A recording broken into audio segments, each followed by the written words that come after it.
어째서 토트넘에서 월드클래스로 기량이 만개한 메디슨이 국가대표만 가면 저조한 활약을 하는 것일까? 이해할 수 없는 이 현상을 분석하던 영국 전문가들은 최근 한 가지 놀라운 발견을 했고 손흥민이라는 선수에 대해 경탄할 수밖에 없었다. 손흥민이 프리미어리그에서 경기를 치르지도 않았는데 최근 영국 현지에서는 손흥민에 대한 심상치 않은 반응이 나오고 있습니다. 손흥민이 잉글랜드 국대를 망치고 있다는 매우 자극적이고도 흥미로운 얘기였습니다. 이는 손흥민을 비판하는 것처럼 들리기도 하는데 실상은 손흥민이 상상 이상으로 위대한 선수라는 것을 알려주는 얘기였습니다. 현재 지구 반대편인 대한민국에 와 있는 손흥민인데 대체 왜 영국 현지에서는 최근 이런 주장이 나오고 있는 걸까요? 이에 대한 자세한 내용을 알아보기 전에 이해를 돕기 위해 한 가지 사실을 짚고 넘어가야 할 필요가 있습니다. 사실 사람들이 별로 주목하지 않는 부분이지만 손흥민은 프리미어리그라는 곳에서 8년을 뛰며 놀라운 한 가지 족적을 남겼습니다. 바로 어떤 감독 아래에서도 팀 공격의 핵심이었다는 겁니다. 손흥민은 토트넘에서 뛰는 동안 마우리시오 포체티노, 주제 무리뉴, 누누 산투, 안토니오 콘테, 엔지 포스테코글루 등의 정식 감독과 임시 감독 대행이었던 라이언 메이슨, 크리스티안 스텔리니까지 총 7명의 감독을 거쳤습니다. 그런데 이동안 손흥민은 팀의 공격 중심에서 벗어나는 일이 없었습니다. 이게 뭔 대수냐고 반문할 수도 있는데요. 감독은 저마다 확고한 전술 철학이 있고 선수 취향이 다 다른데 어떤 감독 아래에서도 호불호 안 갈리고 핵심 자원으로 중용되었다는 것은 매우 대단한 일입니다. 영국 축구 전문가이자 칼럼니스트인 제임스 에드워드도 손흥민이 뛰어난 선수라서 모든 감독에게 사랑받은 게 아니라 모든 감독에게 사랑받기 때문에 뛰어난 선수인 것이다라는 얘기를 하기도 했죠. 그러면서 에드워드는 이런 얘기를 덧붙였습니다. 손흥민이 모든 감독들한테 사랑을 받는 이유는 단지 스피드가 빠르고 슈팅이 좋기 때문이 아니다. 손흥민이 갖고 있는 공격적 무기는 어마무시하지만 그것만으로 모든 감독한테 사랑을 받기는 어려웠을 것이다. 그러니까 이 얘기는 손흥민이 모든 감독들한테 호불호 없이 사랑을 받는 이유가 손흥민이 가진 개인 능력 때문이 아니라 다른 특별한 능력 때문이라는 것인데요. 바로 이것이 오늘 알아볼 메디슨이 토트넘에서는 월드클래스지만 국가대표에서는 겉절이가 되어버리는 이유이기도 합니다. 메디슨은 이번 시즌 토트넘에서 그야말로 기량이 만개하여 축구선수로서 고점을 찍고 있는데요. 단지 실력이 업그레이드 됐다기보다 근본적인 플레이 스타일 자체가 변화했습니다. 메디슨은 레스터시티 시절까지만 해도 클래식한 공격형 미드필더의 스타일을 보유하고 있었습니다. 하지만 빠르게 변화하는 현대 축구의 흐름에서 클래식한 공격형 미드필더는 죽어갔습니다. 메수트 외질, 필리페 쿠티뉴 등은 클래식한 공미의 한계를 벗어나지 못하며 쇠락한 대표적인 케이스죠.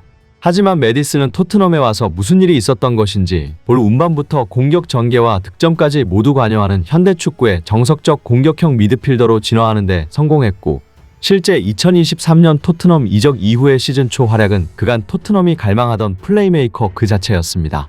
오죽하면 메디슨에 대해 EPL 최상위권 플레이메이커 중 한 명이라고 해도 부족함이 없을 정도다라는 평가까지 나왔습니다. 따라서 자연스럽게 메디슨은 최근 잉글랜드 국가대표에서 등번호 10번을 달 정도로 높은 기대치가 있을 수밖에 없었는데요. 그런데 무슨 일인지 국가대표만 가면 메디슨의 폼은 바닥을 향했습니다. 이전에 몇몇 경기에서는 익숙하지 않은 측면 포지션으로 나와서 핑계거리가 있다 쳐도 최근에 펼쳐진 호주전은 포지션 문제도 아니었습니다. 삼선과 중앙 이곳저곳을 활발히 스위칭하며 넘나드는 토트넘과 비슷한 역할을 수행했죠. 하지만 메디슨은 실망스러운 활약을 보이며 이른 시간에 교체됐고 영국 현지에서는 이런 반응이 나왔습니다. 메디슨은 토트넘에서 보여준 실력의 절반도 보여주지 못했다.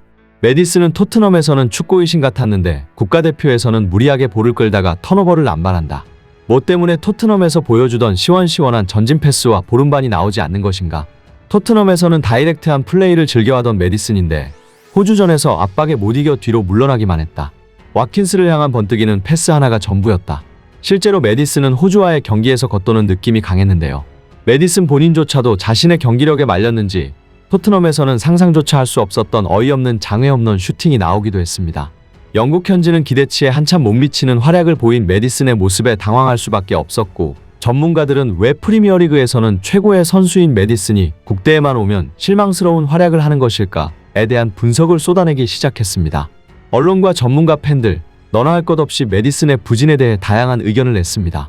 그런데 한창 메디슨에 대한 갑론을박이 펼쳐지던 와중 영국 미디어 매체 대오 풋볼에서는 놀라운 주장을 제기했는데요.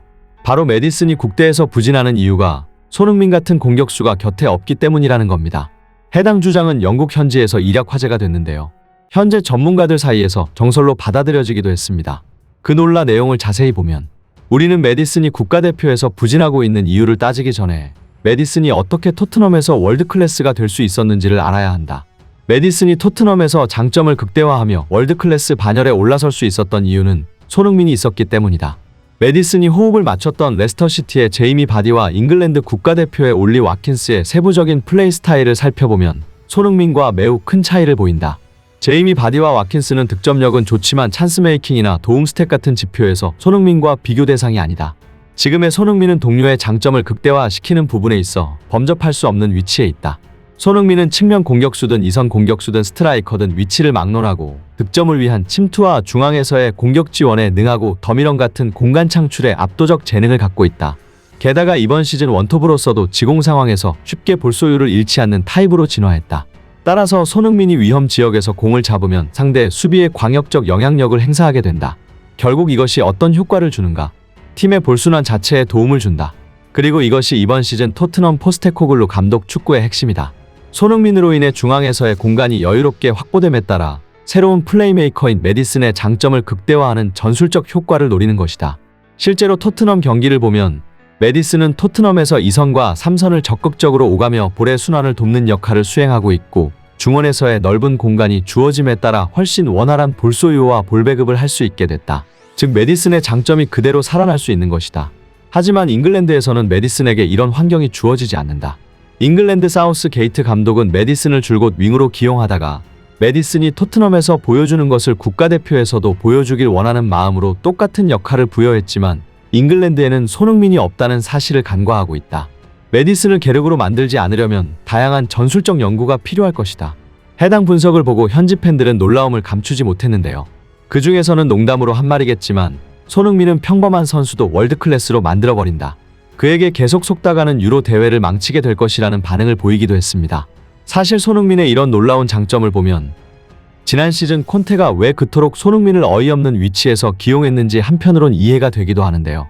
콘테는 지난 시즌 스피드와 침투가 강점인 손흥민을 중앙 미드필더까지 내려 빌드업에 관여하게 했고 오히려 페리시치를 더욱 공격적으로 활용했습니다. 이는 당연히 부정적 결과를 낳았습니다. 손흥민의 득점력은 크게 떨어졌고 페리시치의 공격적인 움직임은 효과적이지 않았죠. 당시 손흥민이 중앙 미드필더인 호이비에르보다도 낮은 위치에서 움직임을 가져가기도 했는데 이는 적잖은 충격을 줬습니다. 그런데 100번 양보하는 마음으로 콘테가 왜 이런 전술을 썼는지 한편으로는 이해가 되기도 하는 게 지난 시즌 토트넘의 빌드업 체계는 완전히 망가져 있었습니다. 구멍 중에 구멍 다이어 때문에 토트넘은 전체적인 수비 라인을 끌어올리지 못했고 호이비에르와 스킵은 압박에 취약할 뿐만 아니라 전진 패스 능력이 너무나도 부족했죠. 따라서 콘테는 완전히 박살나버린 빌드업 문제를 손흥민을 내려 상대 수비를 분산시킴과 동시에 수적 우위를 점하고 때로는 손흥민의 단독 보름반을 통해 해결하려고 했던 겁니다. 결과적으로 콘테의 패착이었지만 어쨌든 손흥민의 특별한 능력을 높게 평가했던 것이죠. 손흥민은 분석하면 할수록 놀라운 선수인데요. 어찌됐건 담비 같은 존재인 메디슨과 함께 토트넘을 정상궤도 진입시키길 바라며 영상 마치겠습니다. 끝까지 시청해주셔서 감사하며 구독과 좋아요 꼭 좀 부탁드립니다.